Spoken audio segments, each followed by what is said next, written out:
Tariq Wahid is a sole trader who keeps full double entry records including a 3-column used cash book. On 1st April 2006, his cash book showed the following debit balances. Cash balance 125 and bank balance 6,750. Now, how are we going to show this impact in a cash book? Since both of them have a debit balance, let's enter the information in the cash book, the debit side. Enter the date, which is asset 1406, balance brought down, cash balance 125 and bank balance of 6,750. Whenever you enter the opening balances, ensure you write it as balance brought down. Tariq's transaction for the month of April 2006 included the following. April 5th, check for 230 received from Asma Elzain in March was dishonored by the bank. Remember, if any check is dishonored, which you received in the past, you enter it on the credit side.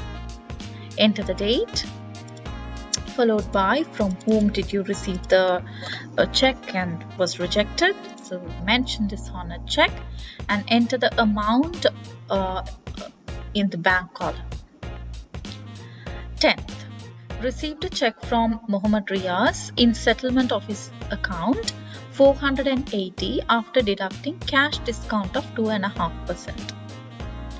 So here you need to do the working for this particular transaction. Since the discount is 2.5%, the total amount that should be paid by check should be 97.5%. Therefore, you calculate 97.5% of 480, which gives you 468, and 2.5% of 480, which is 12, which you consider as discount allowed. And the total amount you credit in Muhammad Riaz's trade receivable account is 480. Since you debit bank and discount allowed, this transaction should appear on the debit side of the cash book. Therefore, you enter the information, date, from whom you received, Muhammad Riaz, TR, the total discount is 12, and the amount that he paid by check was 468.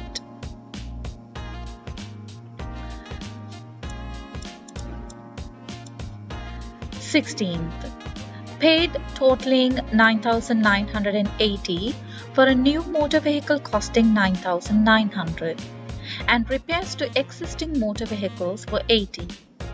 So this total of 9,980 has the cost of the new motor vehicle as well as the repairs for the old motor vehicle, which is 80. Therefore, when you enter the transactions, you should enter it separately.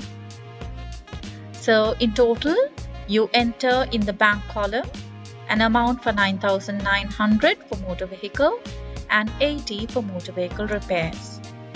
Therefore, you show the entries on the credit side of your cash book.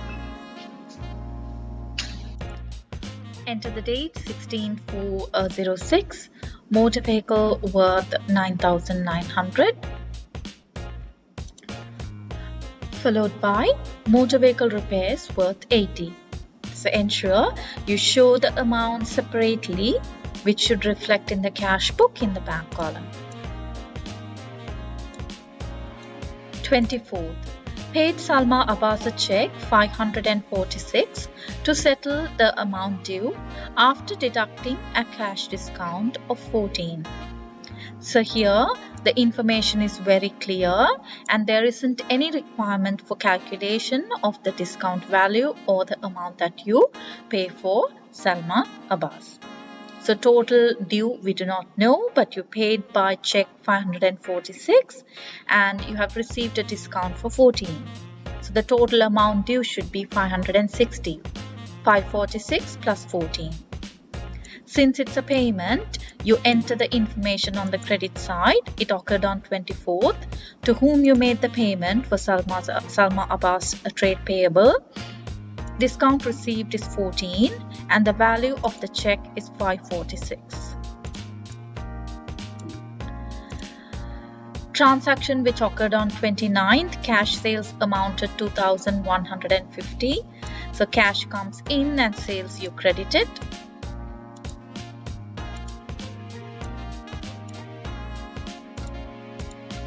Therefore, 29th for sales worth of 2,150 and you enter this information in the cash column.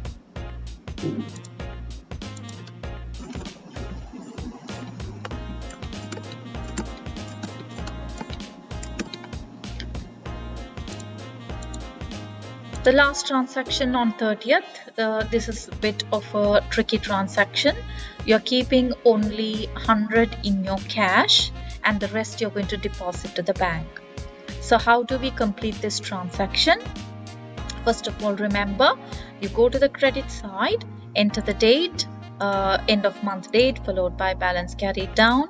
Keep only 100 in your cash column and the brought down value should appear the same as the carried down value, which is 100. Once you're done with this, you have 125, 2,150 on the debit side of the cash book, and on the credit side there isn't anything to deduct other than this 100. Therefore, bring the total of the debit side, which should give you 2,275. Write the same amount in the total on the credit side. Take away 100 should give you the value of 2,175. So this is the amount that you're going to reduce in your cash. Therefore, you credit in the cash column. And then you should show this impact in the bank column on the debit side because you're going to deposit this money to your bank. Therefore, you enter it in the bank column worth of 2,175.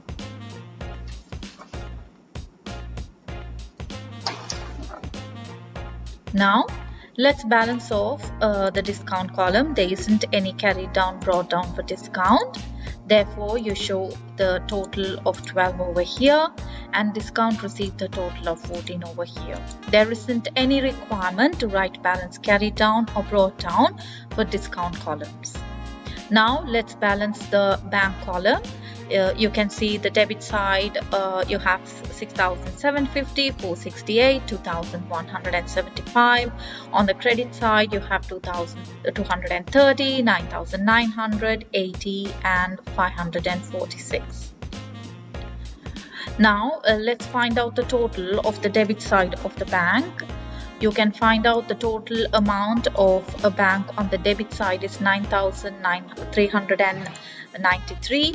Whereas on the credit side, you have a total of 10,757.